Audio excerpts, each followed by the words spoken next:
Welcome to End of Life University on YouTube. I'm your host, Dr. Karen Wyatt. Thanks for joining me here today. I'm going to be sharing with you an interview I did with Andy Chaleff, who is the author of several books, but his most recent one we'll be talking about today is a memoir titled Dying to Live. And Andy's a person who's been contemplating death his entire life and has a lot of wisdom and insight to share. And I think you'll really enjoy this conversation. First, make sure you've subscribed to this channel down below, and also be sure to subscribe and leave a rating and review for the podcast wherever you happen to listen. And you can go to eoluniversity.com/support. There you'll find 3 different ways you can make a small financial contribution that will help keep this channel and the podcast on the air. Thanks in advance if you choose to do that. So we'll move on now with my conversation with Andy.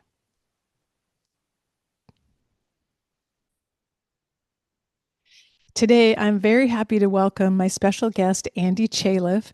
Andy is an award-winning author, speaker, and mentor whose work explores the intersection of grief, love, and transformation, all 3 my favorite topics. His deeply personal books challenge readers to embrace vulnerability and live with greater authenticity. With a background in psychology and decades of experiencing guiding others through personal growth, Chaleff's writing is both raw and revelatory. His previous books, The Last Letter, The Wounded Healer, and The Connection Playbook, have been recognized for their profound impact on readers worldwide. When he's not reading, Andy facilitates deeply personal conversations and workshops that help people navigate life's most challenging transitions. And his latest book that we'll be discussing today is a memoir titled Dying to Live. You can learn more at his website, andychaleff with 2fs.com. So Andy, welcome and thanks for joining me here. Thank you for having me. It's really great to see you. Yeah, Yeah. now that I've had a chance to read your book, I've been really excited to have a chat with you because you really go deep into kind of all the aspects of death and dying and grief and Yeah. really share your own personal journey.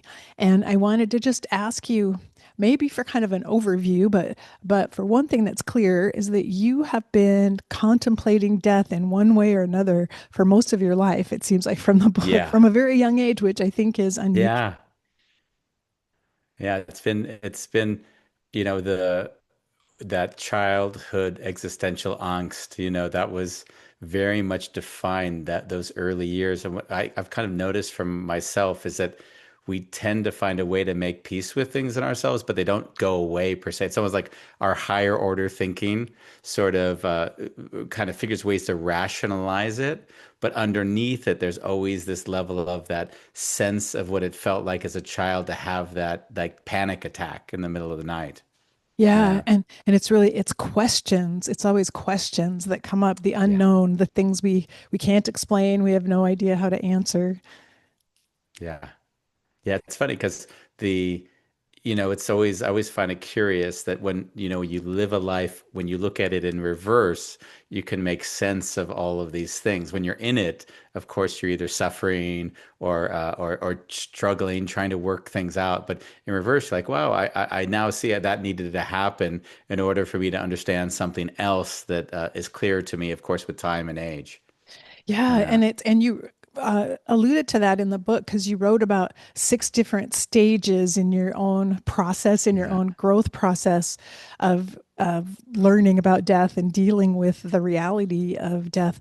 But as you said, in the midst of any one of those stages, you have no clue that there's that there's any sense to it at all. You're Yeah. just there experiencing it and can't see how anything fits together. But that is one of the best Yeah. things I found about getting a little older is having this viewpoint is pretty magnificent when you can look back at a long range of time and see how things fit together.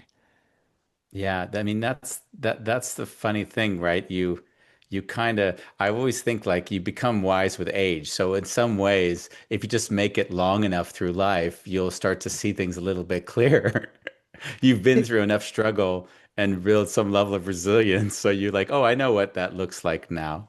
yeah. And I think with death, the first few times around, I'm gonna just switch my camera.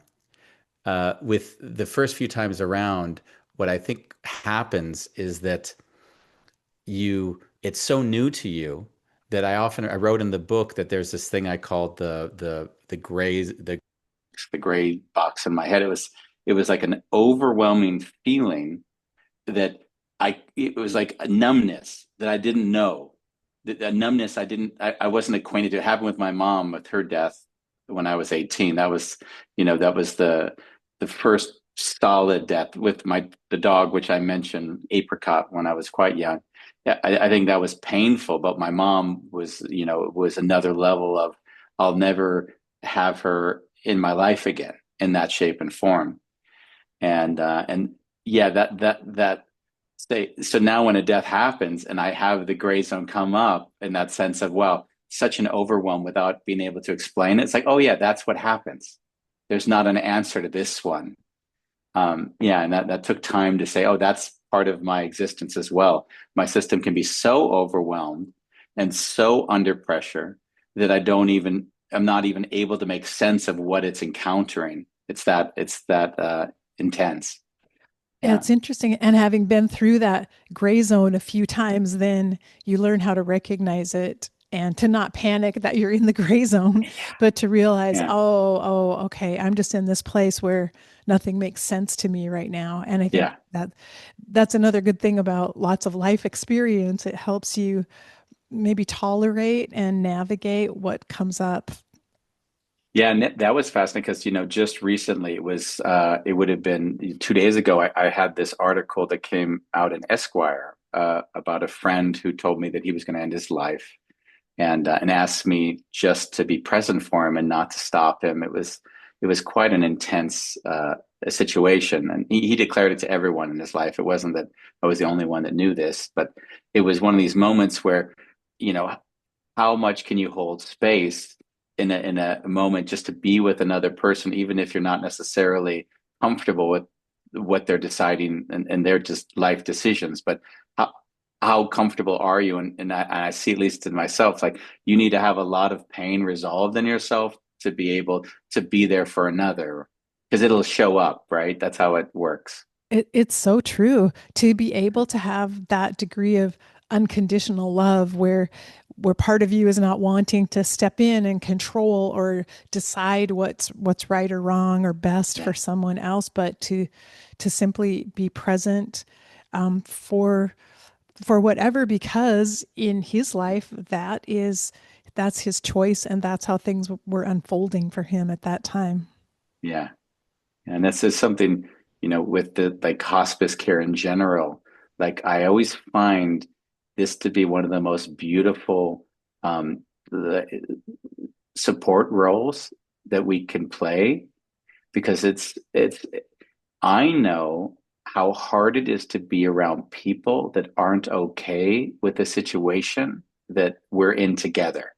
So if I'm sick and then somebody is overly trying to take care of me when I just want to be at peace and quiet with my feelings and my emotions, then I now feel like I got to caretake their feelings while I'm in my suffering. And the suffering is okay if I can just sit with my and meditate and feel into it. But if now I'm having to pacify the other person's suffering, there's a way in which it's really hard to be there. Yeah. That is such a good point. And I think it applies a lot to how we show up when someone else is grieving Mm, and when our need is to do something for them. In order yeah. for me to feel better, I have to do something to help you, and that will help me feel better about Yeah. your grief. But that's so unfair to the grieving person. So unfair. Why are they having to help us with our Yeah. discomfort? Yeah. I think it's one of those things that we, I always see that, when one is placed in a difficult situation, you see the kind of manifestation of all of their unresolved issues. So no better time to see that when the incapacity of death comes in, because there's so much one needs to make peace with in themselves to be okay with the passing of another, because many times they haven't made peace with their own passing, of course. So yeah, Yeah, so true. quite something. Nothing triggers the ego like death in any Yeah, form. yeah. including all you write about all the little deaths that happen throughout Yeah. life as kind of a training ground, helping us see how we respond to death in general. Yeah, I loved that chapter. I loved writing that chapter a lot, right? That chapter specifically, for those who don't know the book now, the little deaths for me were the graduation through high school was like one of those little deaths. Leaving this company I worked for 10 years was like a little death. And it was always interesting because I felt like the emotion attached to it was disproportionate to what society would find acceptable. Yeah, It was isn't like if I remember, I could cry now feeling it because I remember giving my go away speech from this company that I spent 10 years, really formative years of my life, and I could barely like utter a word without feeling the pain of like a death. It was just this this place that meant so much to me in so many ways was just no more. And yeah, that was and and and when I looked at it, I realized, wow, those aspects of saying goodbye to these parts of myself um, were um, were a training ground for death itself. Yeah, Yeah, so true. But I yeah, think that you have shown kind of a rare ability to just be vulnerable, to stay open and be vulnerable in those situations that many people are so on guard and defended. That's why they can't understand why you would feel so much intense emotion because they're numbing their emotion down. yeah, They're intentionally putting a wall around it. yeah, yeah. And that's a sad thing because um, whatever emotions there should be just fine, right? What even anger, even the weird thing, everyone's like judges anger, and I'm like, no, that's a very valid emotion as long as it doesn't turn into violence. It's like, but like all of these emotions are so inherent to us. To suppress them, they come out in so many different ways. They're just unhealthy. So unless we're really allowing ourselves to make peace with all those emotions, whatever shape and form they come in, then they're going to come out in different ways. And the people around us are going to suffer for sure. Yeah. And do you think your ability to stay open and be vulnerable and feel all the feelings, do you think that is because you have really contemplated death? You've allowed yourself to go there and to think about death in ways that other people, we see it everywhere we go, are shutting out and Mm, refusing to look at death, refusing to yeah. allow that in. Yeah. Well, I would say then again, it would be some people have maybe done it in areas that I haven't done it, right? Areas that they've made peace with, whatever those things are in themselves. But with death, it is. I wrote the book because it was the most uncomfortable thing I could think of writing about. I mean, that was the choice. It wasn't like, oh, I'm authority on death. It's like, oh, this is this is not the one I want to touch, And even humorously, the people around me hated that I chose this topic to write about. Yeah. I've never had so many people tell me that they loved me for fear that I was foreshadowing something, or I knew something, or there was something that I was trying to tell them, but I didn't want to tell them directly, or whatever it was. So yeah, I had a lot of people just "I love you," and which was beautiful. It was really really sweet, but it brought up a lot of fears for people that felt close to me. Yeah, so very true. And then Mm. I was curious about the title you chose, Dying to Live. How did you choose that title? Where did it come from?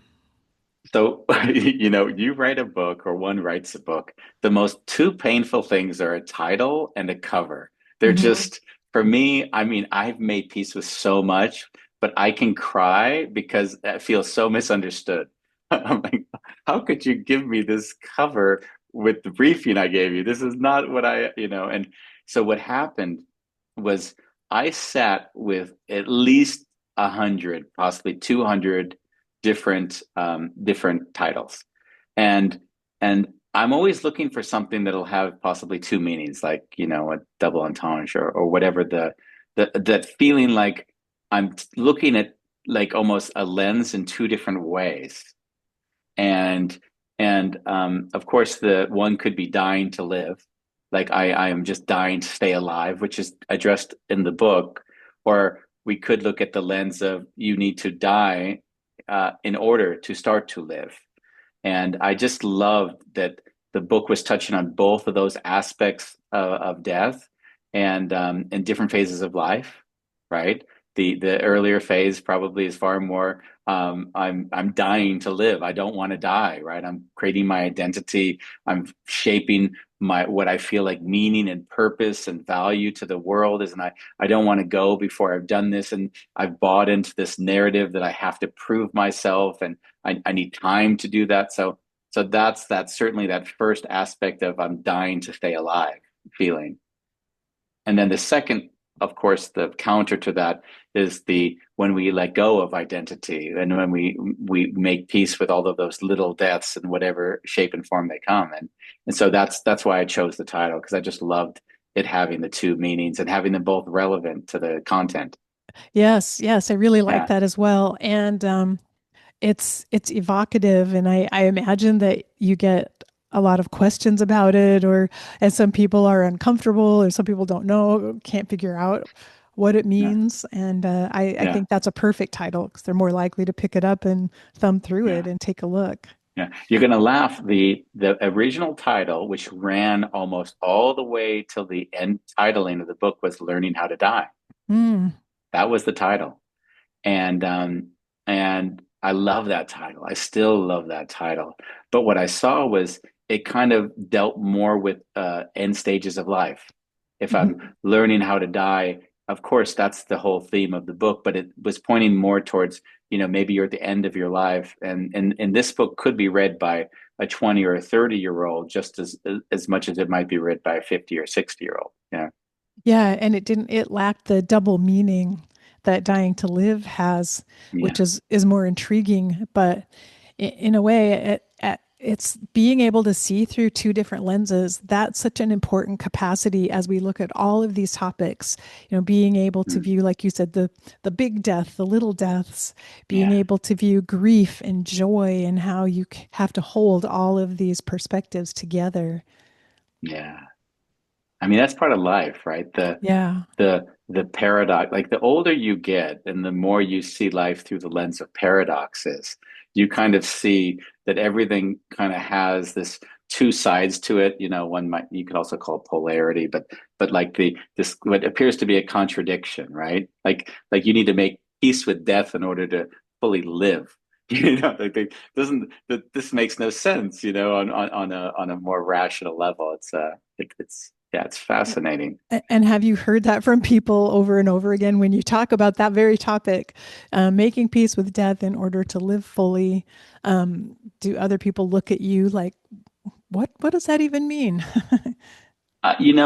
First, I don't tend to preach much, so I like let my writing speak for itself. If anything, if I'm in a group, I'm usually crying because there's something meaningful there, and that meaning for me is more important than anything else, right? It's like public groups. It's like because I really dedicated to letting my emotions be, and it's like, oh God, now I'm gonna cry, and it's okay and it's fine. It's just, but in the certainly in the writing of the book, I thought there were going to be a lot of people, especially like my friends from high school, right? Because when you go through life, when you meet friends later in life, they know you in a certain way. They're like, oh, we know Andy, we met him, we know the context that he's coming from. But people that knew you when you were, 16 and 20, those are people like, where did Andy end up? Like, how did he end up here? and and in a way for those people it's I always want to write in a way that everything is very stated in simple language, not big concepts. I had to rewrite the book. It was done, and I was reading my own writing, and I had to think about the writing, and Mm, the concepts were all there, but I was thinking, and I thought, oh my, I'm reading my own writing, and I'm thinking, this is horrible. Like this is a meditation. This is a sinking into myself. I should almost be if I can't write it in a way that people absorb the content, then then it's not good enough. It's still trying to explain things, and yeah, I'm glad you pointed that out because it truly is a meditation, and you've even included at the end of every chapter either meditation prompts or reflections, just things for people to think about at the end of each chapter. And I find that's really powerful because you really yeah, help people grasp the little nuggets from each chapter that even if they might have missed it the first time they read it through, to stop when they read your questions like, oh yes, that's what that means. And I think Yeah. that's a really great technique, and I'm so glad that you included it. Yeah, that was again a lot, when I'm writing, I'm often feeling like, I'm a bit dyslexic already. So if things aren't written in a way that's easy or I have to think a lot, then so that's why I'm always having to simplify because I need it simpler. If it's too conceptual, then it's harder for me to feel it in my body. It's almost like I use my body as the measurement, not my head. And when I finished the writing, it dawned on me that in actuality, everyone's questions, they could write their own chapter based on how they would respond to those meditative questions that are at the end of those chapters. And I thought I'd rather they go away with their own thoughts than having me fill in the thoughts for them. And Yeah. that reminded me that earlier in the book you wrote about when you were younger, you did a lot of reading, but many of those books didn't really answer your questions, or they left you just feeling a little bit maybe confused because they weren't accessible enough. And now I see you've written a book that is accessible even to a younger person who hasn't had a lot of experience with death yet. Yeah. Yeah, and you noticed I had one chapter. The best thing about writing is with me is that I hear all the voices in my head saying, "Andy, you got a problem here. Andy, how are you going to address this?" And one of the problems I had was I was writing, and then if I'm very aware of my own bias when I'm doing things. Not always, of course, and that makes life beautiful because it forces us again to reflect. But I was sitting there realizing I'm 55 years old and I've made it this far. But if you said, Andy, read a book on death when you're 20, 25, I'd be like, why? On what planet would it make sense for me to spend time on this topic? Like, I wouldn't be able to make space for it because I was too busy achieving, wanting to learn skills and things that were practical to make my life more successful and so forth. And so I had to write that chapter in of where we find ourselves in our relationship to death obviously changes over a lifetime. And although I can't imagine that it would be the 20 or the 30-year-old rushing to pick this book up, if they would pick it up, then they most likely would identify themselves in certain phases of development that I saw in myself. Yeah, Yeah. it's so very true. And for you, 18 is such a young age to lose your mother, like Yeah. such trauma from Oh, that type of loss. And yeah. even at a time when the brain isn't fully developed yet, and there's Yeah. still so much growing up to do, and to Mm, not have your mama to guide you yeah. during those years. So no wonder you had a little different course than most of us did Yeah. earlier in life at just being confronted with that reality. Yeah, I mean that was the defining moment for my life. Well, if I go back and say, what defined it, it was that fork in the road, and there was a time before and a time after. And I left America, it would have been 2 years after that, or two and a half. And to never live in America again. That was, 35 years ago. So there's been, visits and, extended periods of coming back, but never to say permanently live. And that running away, which is what it was at that time, was very much a kind of a time where through the lens of all these cultures that I was getting to visit, who had different perspectives on death, that had different perspectives on just on what a good life was, that really gave me an opportunity to see so many different versions of what a life could look like, that I began to say, well, what makes that the first version I began with in America made it was any better than any other these other versions? Yeah. Yeah, I wonder, it seems to me that even though it felt like running away, if that was exactly what you needed, because getting exposed to other cultures and other perspectives on death, Mhm. I think sometimes because our society is so very death avoidant and death Yeah. phobic, it may have been hard to get some of that understanding if you had stayed Mm. here that you gathered from traveling and seeing other cultures. Yeah, I would say so, right?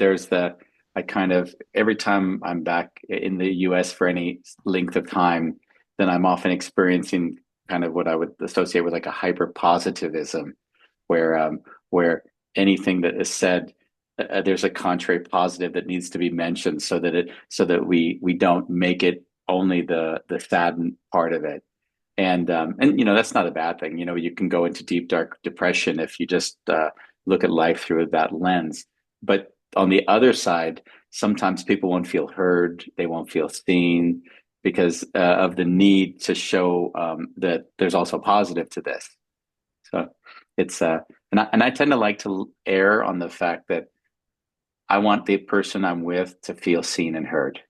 Mm. And that means I have to let whatever I might have as my own feelings, the ego has to be put on the rack while we're together, and just to be present for whatever they're going through. And Yeah, honestly, that's the most valuable thing you could ever do. Like I remember telling new hospice nurses, it doesn't matter that you don't know everything about how to care for a hospice patient. It matters that you can sit and even not say a word. You can sit and listen. You can sit and just be there and be in that space and yeah, be present for it. And that's sometimes a hard thing for us to learn because we're so focused on our intellect and how we uh, think about things and saying the right things, doing the right yeah. things, and the idea of just being there. And you saw there was chapters dedicated to that in the end because like, oh, how do I deal with this, right? How do I deal with, you know, silence as a general state, right? That was like, oh, that was you know, chapters that I really need to put that one in.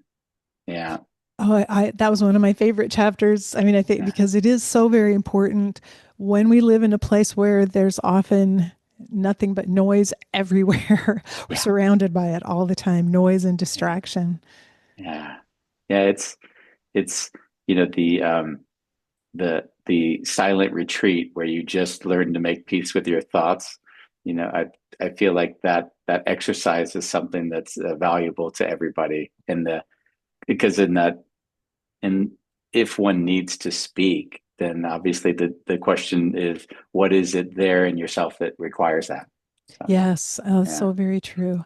And yeah. one thing you wrote about in a couple of different places is the idea of balance. And I think for one thing, balancing your own energy, the input Mm, and output in a way, and who you're present with and where you spend your yes. time, but then balance in emotional balance in mindset and how you perceive things that happen, the highs and lows, and how you Yeah. find equanimity in the middle of all that. So just please Yeah. talk about that a little bit more. Um, you know, I think I've always written it in each of the books, this concept of sort of non-attachment, very Buddhist, of course. And and I'm not a follower of Buddhism, but it was more obvious. Like, wow, every time I want something, I see all my behavior goes in these contorted ways where I'm no longer present. So it was just obvious to me. I could feel that state. And what I began to see was that again, when we started, we spoke about looking at life in reverse, then Mhm. sort of seeing. And there's the parable that I write of the farmer and the horse, where the horse runs away and the neighbor tells the farmer how unlucky you are that your horse ran away. And then the farmer says, we'll see. And then the horse comes back with several other wild horses. And then the next door neighbor says to the farmer, wow, look how lucky you are. And he says, we'll see. And then the son gets on the horse to train it, falls off, breaks his arm. And the next door neighbor says, wow, how unlucky you are. Again, he says, we'll see. And then they come to take the troops because they're going to war. But since the son has broken his arm, he doesn't go. And the neighbor says, well, how lucky you are. And he says, we'll see. And and when we look at life through that humility of process, through that sense that there will be things that happen that we can't make sense of when they happen, and afterwards we'll see what arrived and occurred because of it. There's something incredibly beautiful and surrendering to that. And it's so hard wants. We have the idea that we need and want and have an outcome we have to get to. We crush it because we can't even sit with the beauty of the unfolding. Mm. And Wow. that's That's so true. And it's just, seems like such a simple little lesson, but it's so potent and it's also so hard to actually do. And I know for me personally, I found I was able to stay in balance with difficult things happening. I actually could tolerate those, but it's when something really good happens and I know better, but I'll find myself getting really elated about it. And then I always think, no, no, don't do that. Like, just yeah, keep the same calmness. Just stay on in equanimity. Yes, yeah, that's a good thing, but life is a mixed bag.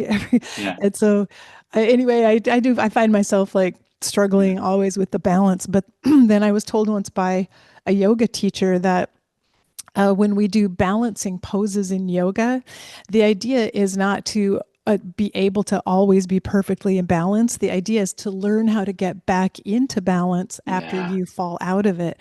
And that was yeah, so powerful. Like, oh, that's right. I'm going to be learning yeah, that my entire life. I'm always going to be working on it. And that's yeah, why I practice. That's why. yeah.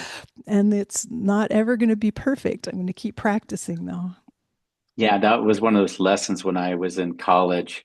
The first sort of loss of an identity that felt very relevant to me was I was a track athlete and I competed in college. And then when my mom, was killed by this drunk driver when I was 18, I didn't want to run track anymore. Like I I didn't need to prove my, like life was emotionally over at that point. And then I picked up the saxophone and I just started playing the saxophone. It was more of a discipline and inward journey. And I had my first saxophone teacher said to me, I would make a mistake, and then he'd say, Andy, it's not about the mistake; it's what you do with the mistake you made that makes it beautiful. So that thing you've just fought against is actually where you have the leverage to do something magical that you haven't figured out yet. Mm. And that was one of these lessons that stayed with me in my whole life. With that, oh wow, actually, that's the master, not to not make the mistake, but how you navigate that mistake to make it almost even more beautiful. Yeah, Wow. And that's just such a brilliant thought. And it just, even hearing that story, then I see myself and how hard I am on myself after mistakes. And yeah, that's exactly the wrong energy to be putting into it. But that is a really beautiful thought. mm, I'm so amazed at how, first of all, you've synthesized all these various stories from your life and brought all yeah, of this meaning. You found how all the threads come together and you've woven it really beautifully in the book. yeah. Thank you for that. Yeah, it's hard. When you write for yourself usually, at least for me.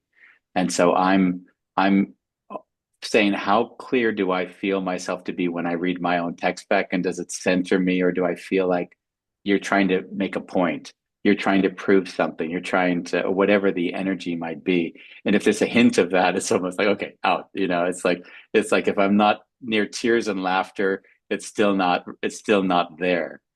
And I don't know how it'll be met by others, which is a very uncomfortable feeling when you go out. So I gave the book to some quite established, well-known people who have their New York Times bestsellers, and I was like, I'm asking you a favor. Can you read it? And they really enjoyed it. And just for my own, but it was really hard to accept the praise. I mean, I was sort of crying each time I read these things because these are people I was really in appreciative of them just taking the time to read it. Little did I think that they'd really get so much out of it. And yeah, that was quite humbling and yeah, beautiful. And what I found interesting was because I thought these are wise people.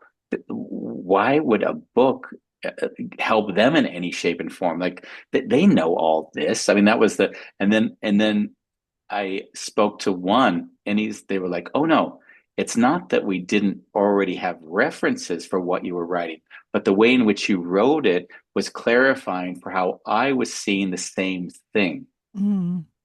And that was beautiful to hear because in a way, I don't want to revolutionize anything. I don't think we need to always come up with concepts. And I think it stops us from staying connected to ourselves when we try to control through content creation. It makes us feel important because we say, "Look, I developed this," but if we can crystallize our human experience so that others can reflect on theirs, I mean that's for me. That's the desire I have for the legacy I'd like to live. Yeah. Mm. And I think that's so true about your book. And in a way, it's like it's the honesty and the vulnerability with which you write and tell your stories. I think that's Mhm. what fascinates all of us because, yes, many of us, we may have learned some of the same lessons or come to some of the same conclusions, but to hear another person's process and it's told with tenderness and with just full awareness of all of the emotion that's there, Mhm. all the pain, all of the other feelings that you experienced during Yeah. that time. And I think that it's really powerful because it helps us look at our own journey and our own stories a little bit differently as Yeah. well. Yeah. When a friend who I work with, Sugata Mitra, is quite a special individual who did like a TEDx. He won the first TEDx prize for his India. In India, he put a computer in a wall, and he read it, and he said, and his quote was, he said, "I this book was like morbid curiosity." He couldn't put it down because he was like, it must have been as fascinating for Andy to write it as it was for me to read it, because in a way, I of course, as I'm emoting, people all of a sudden will have their own experiences of their own, how they identify with things. Yeah. Yeah, yeah, so true. And it's kind of wonderful how varied the experiences might be that other people Yeah. have also that you've touched on something that's universal and yet it's unique to each one of Yeah. us. Yeah. Yeah. Well, And I mean, special things like also like just the simple, like the airplane phenomena, right? The whole, you know, I knew every time I got in a plane, if I watched a movie, I was going to cry. There was something about that isolation, mhm. being in this sort of sense of like a cocoon, like 20,000 feet up, feeling like the incapacity and I'm in the hands of something, beyond my control. And it was funny to spend time with that and realize, yeah, I'm not the only man who gets very emotional in airplanes, right? It was very Yeah. nice. Oh, that was actually the next chapter I was going to bring up with you because I loved that you just first of all you described how much you like being in that little space of stillness on the Mm, flight and that you utilize that time often to write yeah. letters to people that you care about, which I thought, wow, is that ever brilliant? Because in some ways, like you're suspended in a way in space and time. You're just in this Mm, little cabin moving through space and yeah. what a perfect time in that liminal space to sit down and really think about the people you care about. Yeah, I like to channel those moments when I feel the raw discomfort. I tend to say, where can I put this in a place that can create something beautiful? And so that tends to be how I've moved through it in my system. If I think, I did this tour through a US where, I sat with these 60 groups and said, write a letter to a loved one as if it'll be the last letter you ever send them. And, I did that with, quite a few hundreds of people. And like the sensibility of being that raw to your emotion means that almost anything you write is going to be coming out with some level of vulnerability and beauty that you might not have if you're, texting between, engagements or something. Yeah, Mhm. yeah.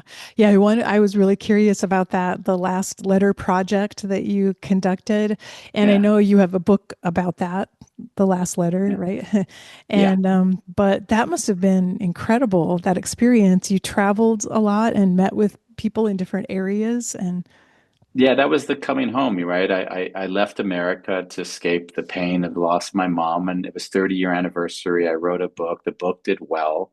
It was almost like I felt the obligation to do something with it. It was like, what are at that point I hadn't ever written a book, and it was like, what are the odds that I'm going to get a book that people like? Right? That already just made no sense to me. And I was like, then this is a platform for what? What do I want to do with this? And then there was that moment of clarity. It was like, it's 30 years since my mom died. I wrote a letter. Well, I mean, I took a sociology of death class, and in the class, I came to like the reality I was going to lose everything I loved.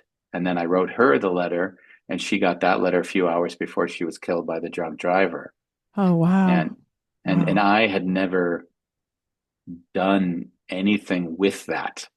It was my mom died. Everyone wanted to create meaning, but I'm like, she's gone. I don't care. She knew I loved her. I didn't give that letter any meaning other than I just did it. The lesson that I learned was, if you feel the urge to act, act.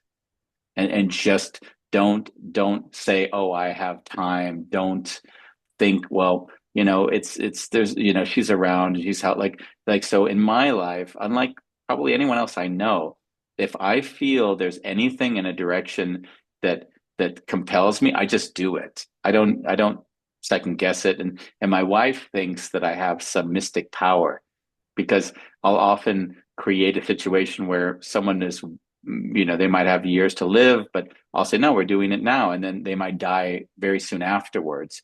And she'll think, you knew. And I didn't know. I just wasn't going to take it for granted that it's going to continue. And I find that, going back to a little bit what we said earlier, looking at things positively, is if you say, well, like in the book, I mentioned the friend who was said he had 5 years to live. And then everyone's like, oh, he's got all the time in the world. And I said, no, we're taking a trip together, and we're going to spend quality time just together, and have this time. And we did a road trip, and it was a week after that road trip he died. And it was like, wow, could you imagine if I'd sat with the thought that, hey, he's got 5 years, it'll be fine. Like, I would have then regretted that I didn't act with the urgency I knew that I could act with. Yeah. Yeah. Yeah, and it seems like it really comes with your comfort with staying aware of death at all times, like keeping that in your the back of your mind, Yeah. that makes you appreciate every moment and make the Yeah. most of every moment. And so your instincts or your intuition tells you, take him on a road trip, do that, and Yeah. you've learned to follow it, and that's amazing. And I think that is one of the greatest gifts, I think, of doing this type of death contemplation and getting comfortable with being able to have death be part of your daily life. Yeah. Yeah. I think once you, again, going back again to these kind of these themes that have woven back in, that when you feel comfortable with the thing, then you're not avoidant of the I would say the thought of it, and then the opportunity that comes with that thought. Because whatever we suppress, we're not really getting the gift behind what we've suppressed. So if I'm not suppressing death, and now I have the thought I'm going to lose a friend, well, of course I'm going to write them a message or call them and tell them I'm thinking and love them and I care. Like, everything I say is going to be far more loving. If I went through the idea that this might be the last time I speak to them, then whatever comes out of my mouth is always going to be more connected than if I think, oh, I'm not. I'll see you, whenever, and it doesn't really matter. Yeah, You know. exactly. And so you did write about kind of this a practice in a sense, or how Mm. we have to be intentional in some ways about thinking about death, about incorporating that into our lives, because it doesn't really come naturally to us. Yeah. Like, we have to create time for it, or at least have an intention of opening ourselves to that. And I think Yeah. that's where most people are actually working in the opposite direction and doing anything to Yeah. shut out awareness of death. Yeah. And I think, everything is context related. So if I was to say make time for death, then you could imagine um, that the reaction to that would be like, why would I waste or spend time with that? Right? It just, there's, and when I'm saying make time for death, I see it far more broadly. And the way I see it is, make time to be in relationship with yourself, so that the thought of death is no longer a problem. Meaning, if you give yourself, like I spend a lot of time thinking about the conditions around me. So, what are the conditions that make it that I'm just more at peace with being? And of course, that would be being in nature. It would be not doing necessarily egoic things that are trying to define an identity and create the sense of I got to make my life have meaning, right? All of these things that are, they might even look well intentioned, but on the end, there's a disconnection to just the simplicity of just I'm here existing in this moment and everything is fine. And of course activities, events, going to an an extraneous event to get fulfilled through something that I can't find in myself. Mm. And and what I would say is all of these things are beautiful and they're great to have as an experience. But if my foundation isn't being at peace with a baseline of just existing and being okay with who I am and what I am, then there is a degree to which doing activities and events that give me this kick of being alive is detaching me from whatever I could be feeling, which is probably a bit of sorrow and a bit of melancholy and some thoughts I don't want to have or feelings I don't want to be with. And there are so many drivers in our society and in our day-to-day lives that push us in the opposite directions, push us toward achievement and success and Yeah. accumulation and accomplishing things, attachment Yeah. to all the material things in the world. And that's all, it's a normal part of life. And yet it might be depriving people of some of the depth that they could really Yeah. benefit from. Yeah. But you never see it potentially because of course if you're alive, you're the fish in water. You don't see the water. You just are with what you're in contact with. So in that sense, I it's that's why I wrote that one chapter. It is a discipline. It's not like, oh, Yes. you don't fall upon this. It is a discipline. If you say, I'm going to choose to find a way to make peace, then you don't fit it in 15 minutes a day as part of a meditation. It becomes what are the things I need to be aware of that'll pull me away from being in connection with myself?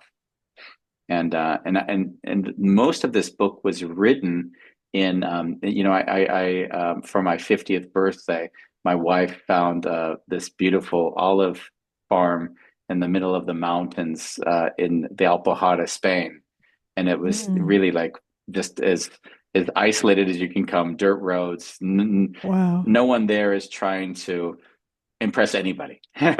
This is just existential. We're here. We're taking care of our farm, our water, everything. It's back to the root basis of like just living. And when I was there, I noticed, wow, I'm just really at peace with transitioning here. Like if I was to die, this is the place I'd want to die.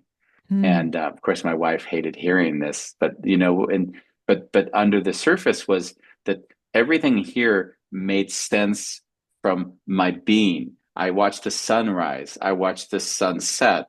I see the death of the animals that are so much closer to me. I see the natural cycle of life.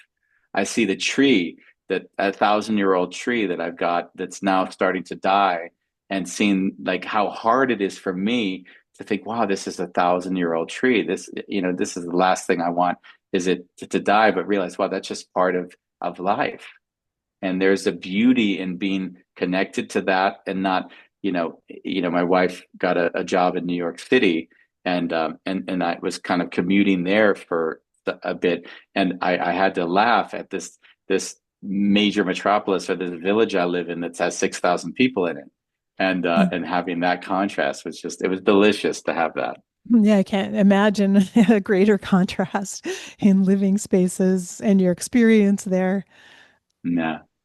And one thing that you wrote about closer to the end of the book is the idea of forgiveness, which I Mm. think is it's really a necessary part of kind of moving into this place of equanimity because holding on to resentment, that's kind of the ultimate attachment in a way, holding on to negative stories from the past, and Yeah. why forgiveness is such an important step, but also something that people don't like to think about or talk about.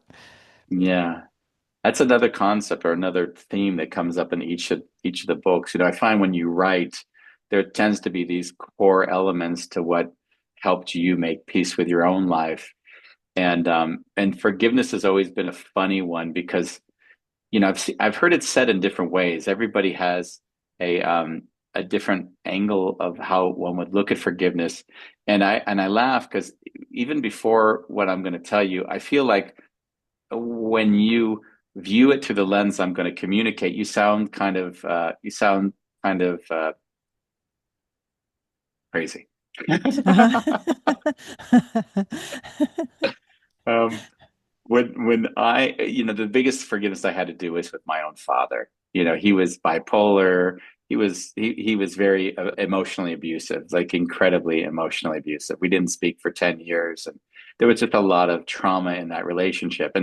And when I started doing my own personal work, the idea of forgiveness was always to forgive him and to forgive him for everything he did to me. And so when one speaks of forgiveness, there's a arrogance to it. There's a superiority, as if I am going to forgive you, and then there's this degree of like being above that other individual, because if I forgive you, then that means I'm in a superior position. And the forgiveness that I discovered when I really started to go inward was the forgiveness of the Andy that couldn't see and be at peace with the incapacity of my father. Wow. I can cry Wow. when I say it because there's such a beauty that I feel in it. It's not a concept. It's an actual a felt sense of how beautiful that moment was and still is. Was that there was a young Andy who actually couldn't be there for this man who he thought was going to be there to protect him, and thought that he was going to be the one to with all the expectations embedded, and to be able to be at peace with loving that child and letting him know it's okay, and that those stories that you needed to tell about victimization of what happened to you and how horrible he was, and on and on and on. That's what you needed then, and Mm, that's okay. I wow. understand that you needed it, and I get it, and to feel the beauty in the letting go of not even holding on to the idea that he needs to be forgiven, and that we're not, and that we're in this unequal kind of situation. And we were dear friends, towards the end of his life. So it was, and not in that sense of, and we got past, when anyone says to me, you got past the bad part of those years, oh, you forgave him. I always feel a bit of like a jump in my system, because I know the context that they're talking from. And I always want to think, it's not that context. It's something far richer. And I'm going to sound weird to say I forgave myself for not being able to see him all those years. Yeah. Wow. I I Yeah. love that. And that Yeah. is so profound. And it makes so much sense because our stories that we hold on to, that we attach resentment to, they're just our stories from our perspective, and they don't take into account the other person's suffering or whatever was happening for them. All we know is our own perspective. And so to acknowledge that we need to forgive ourselves for our own limited perspective, and for the stories we wrote for ourselves to explain what happened, to be able to live with it. Those were limited stories at best. They helped us survive at one time. They were limited stories, and now we're able to expand the story. And that's really beautiful, and I totally resonate with it. I know you're not crazy because I've had an experience somewhat like that. So I'm just going to validate that for you totally. Like someone's listening, like, Andy, you're telling me, the person who abused me my entire life, you want me to forgive myself for that? Like, it just doesn't make It sense unless you've had it as a felt experience. Yes, Yeah. exactly. Exactly. Yeah. Yeah. And yeah, I had a similar experience with my own mother, but again, it was shortly before she died, and over Mm. maybe the last 5 years of her life. But it was beautiful and the most healing thing that ever could have happened. And as you say, there is an arrogance in thinking, I am going to forgive you. You're still an awful bad person like you were back then, but I'm so good. I'm going to forgive you for all of Yeah. that. Yeah. And imagine all the tension that's still in your system in that world. You're still, even if you're in the connection or in the contact with a person, they're still always going to be on the edge of some limbic reaction to whatever Yes. something they might say. I know Yeah. one person, a friend of mine who I was with as she was dying, she was estranged from her sister for a number of years, Mm, and she told me in the last few years of her life, I've forgiven her. I've forgiven her for all the bad things she did. I've forgiven her. And it yeah. was a week before she died. She said, I need to call my sister. And I said, oh, to tell her you've forgiven her? And she said, no, to tell her that she was the perfect sister for me, to tell her I'm grateful for her. I'm grateful for every single thing that happened because I Yeah. wouldn't be who I am without any of it. And I have Yeah. nothing but love for her. And that it even gives me goosebumps now Yeah, to me too. talk about that because that's the Mm. essence of what you're describing here. Yeah, that's the essence of it. And there's a beauty in that that's so rich and beautiful. And we have to make, again, going back to those little deaths, we have to make peace with all of these parts of ourselves. There was one chapter in the book that was dealing with, it was a really hard chapter to write because it was about the victimization. My mom, after she died, I had to glorify her almost in saintly status to keep the feeling that she was alive. So it was like I had to victimize myself. I had to create a victim identity that I lost the one thing, the one woman, the one person who ever loved me, and I'll never have that the rest of my life. And all of the stories that were really they were reinforcing and in some ways very toxic because it forced me then to feel misery in order to keep Mm, her alive inside of me. wow. And and then I just saw, of course, the hundreds of ways that victimization can show up. I see it in all my coaching practices. Is once we say woe is me and I'm suffering because of them, then we're not able to see ourselves clearly anymore because we're now not seeing ourselves. We're seeing ourselves as a byproduct of the other. Mm, Yeah, wow. it's really was a fascinating chapter to write for me. Yeah, so true. And I would say for anyone listening who's thinking these two are really crazy that they're talking this way, we understand that it sounds crazy and there's Yeah, great compassion for that. Let it be just a tiny seed in the back of your mind because there might yeah, be a day when it will make more sense. yeah, yeah, yeah. And I am crazy, so I'll uh, I'll In I'll addition to I'll stay that, with that. Yeah, in yeah, addition, yeah, that's that's true. Well, yeah. Andy, I wanted to ask, are you still doing the coaching business and teaching workshops or? You know, I do coaching and mentoring, and I tend to have 8 clients or 7, 8 clients, and it's all very deep, and I'm kind of embedded in people's lives. And I don't want any more clients. I don't look for work. I'm not like, Mhm. that doing this and being with you is really something to say, wow, how do I also give my life meaning? I certainly give it meaning through those interactions. Like I never leave a meeting without saying I love you.